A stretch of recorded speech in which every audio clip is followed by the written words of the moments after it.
Jesus nos ensina a ser um rio que flui. Vamos lá, João capítulo 7, versos 37 a 39. No último dia, o grande dia da festa, Jesus se levantou e disse em alta voz: Se alguém tem sede, venha a mim e beba. Quem crer em mim, como diz as Escrituras, do seu interior fluirão rios de água viva. Isso ele disse a respeito do Espírito, que aos que nele crescem haviam de receber, pois o Espírito até aquele momento não tinha sido dado, porque Jesus ainda não havia sido glorificado. Então, o que Jesus está nos ensinando aqui? Primeiro ponto, né? A gente vai versículo a versículo mergulhando aqui nesse texto. No último dia, o grande dia da festa, Jesus se levantou e disse em voz alta. Esse último dia da festa dos tabernáculos era o dia onde onde o maior volume de pessoas se reuniam. Então, olha só, Jesus veio desde o início do capítulo 7, a gente estudou isso nas lives anteriores. Os irmãos dele falaram, vai para a festa. Ele falou, eu não vou, porque ainda não é o tempo oportuno. Depois ele ficou ali ao redor do templo ensinando. Depois teve a oposição do Sinédrio, teve a oposição dos judeus, as pessoas duvidaram dele e todo aquele contexto da festa, e a festa foi passando. No último dia onde tinha um maior volume de pessoas, as pessoas já estavam ali bem aglomeradas ali na Judéia, naquela região ao redor do templo. Jesus disse em alta voz, ou seja, Jesus está sendo muito estratégico aqui. Ele queria que o maior número de pessoas o ouvissem. E Jesus disse em alta voz, se alguém tem sede.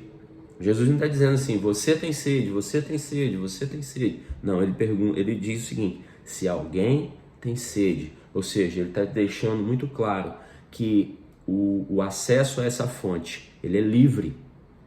Ele é livre. Acessar a fonte, você tem total liberdade para desejar ou não desejar, para querer ou não querer. Então, se alguém tem sede, se você reconhece que você precisa, se você reconhece que você tem sede, acesse a fonte. E ele diz assim, se alguém tem sede, venha a mim e beba. E aí aqui nós temos duas ações. Nós temos duas ações de Jesus. Venha e beba. O que Jesus está nos ensinando aqui? Que nós precisamos ter primeiro a atitude de se achegar a Ele e depois a atitude de abrir o coração para recebê-lo. Jesus estava dizendo para essas pessoas, venha a mim. As pessoas que iam até Ele teriam acesso à fonte, mas ter acesso à fonte não significa beber.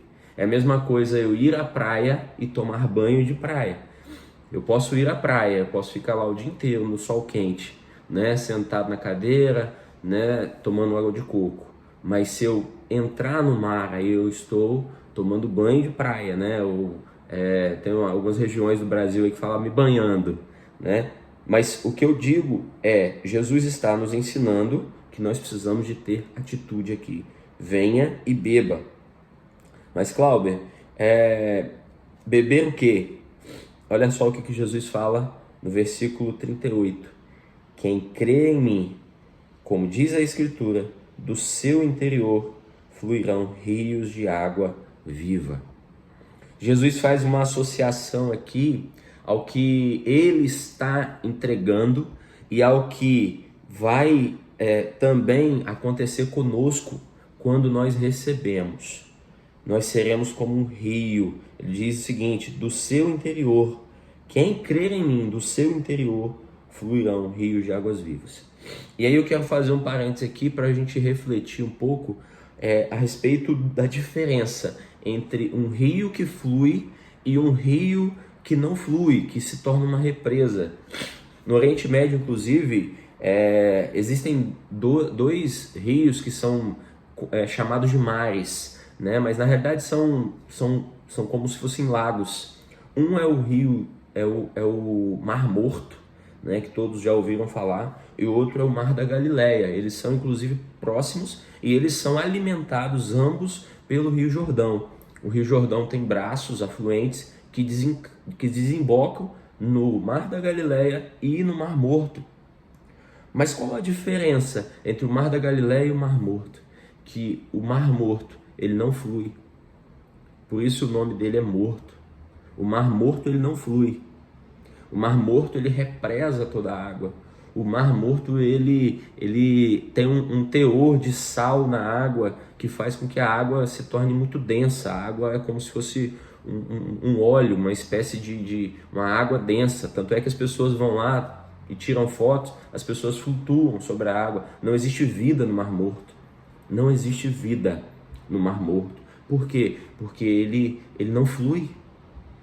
Ele não flui. E o Mar da Galileia? O Mar da Galileia é o mar onde, inclusive, na Bíblia revela vários milagres, a pesca maravilhosa e tantas outras coisas aconteceram no Mar da Galileia, ao redor do Mar da Galileia. Aquela passagem onde Jesus fala: não se pode esconder uma cidade iluminada sobre um monte. Jesus estava dentro do barco com seus discípulos no Mar da Galileia. Ele olhou para um monte onde tinha uma cidade lá do alto, e a cidade estava toda iluminada com as suas lamparinas acesas, nas vésperas da festa, inclusive, onde Jesus estava ali passeando, ensinando os seus discípulos, e disse: olha lá, ó, tá vendo aquela cidade? Mar da Galileia. Ou seja, eu estou relatando isso para vocês entenderem que como que aonde existe vida, existe aprendizado, existe ensinamento, existe crescimento, existe prosperidade. E Jesus está dizendo assim: se você crê em mim, você vai ser como um rio. Você vai ser como um rio que flui. Se você beber dessa água que eu te ofereço, você vai ser como um rio que flui. Você vai ser um rio que alimenta outras pessoas. Você vai ser um rio que prospera, que dá alimento, que abençoa outras vidas. E o que Jesus está nos trazendo aqui, que Ele vai nos oferecer, quando a gente chega até Ele, né? Se alguém tem sede, venha. E se chega a mim, beba. O que Jesus está nos oferecendo? Versículo 39. Isso Ele disse a respeito do Espírito. É o Espírito Santo que Ele está oferecendo. Que os que nele crescem haveriam de receber. O Espírito Santo, para aqueles que nele crescem, haveriam de receber, pois o Espírito até aquele momento não tinha sido dado, porque Jesus ainda não havia sido glorificado. E aqui eu vou trazer uma clareza para vocês. Lá em Isaías 55:1, fala a respeito do rio que flui, é uma promessa a respeito desse rio que fluiria. E o Espírito Santo, ele já é falado e citado várias vezes na palavra, né? E ele faz parte da Trindade, ele é a terceira pessoa da Trindade. E ele não é a terceira pessoa da Trindade porque ele é inferior ao Deus Pai e ao Deus Filho. Não, ele é a terceira pessoa da Trindade porque ele foi o terceiro a ser revelado.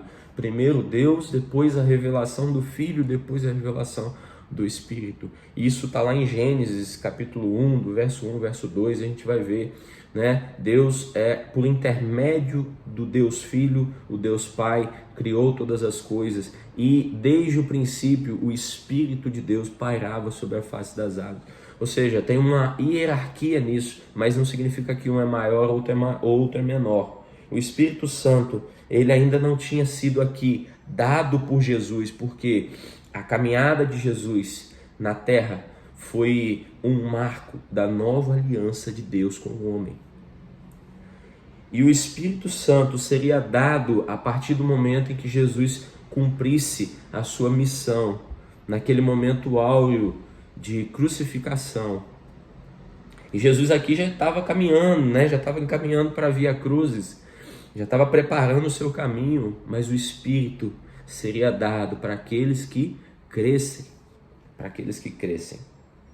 Então, a reflexão que a gente tem nessa manhã é que se nós temos sede, nós podemos acessar essa fonte. Venha a mim e beba. Nós podemos acessar essa fonte que é como um rio que flui. E o mais importante de que você entenda é que quando você acessa essa fonte, quando você bebe dessa fonte, você também se torna esse rio de água viva que flui. Por quê? Porque o Espírito Santo de Deus vai estar dentro de você. E se você der liberdade para ele, ele vai fluir e vai impactar, e vai abençoar, e vai alimentar todas as vidas que passarem no seu caminho.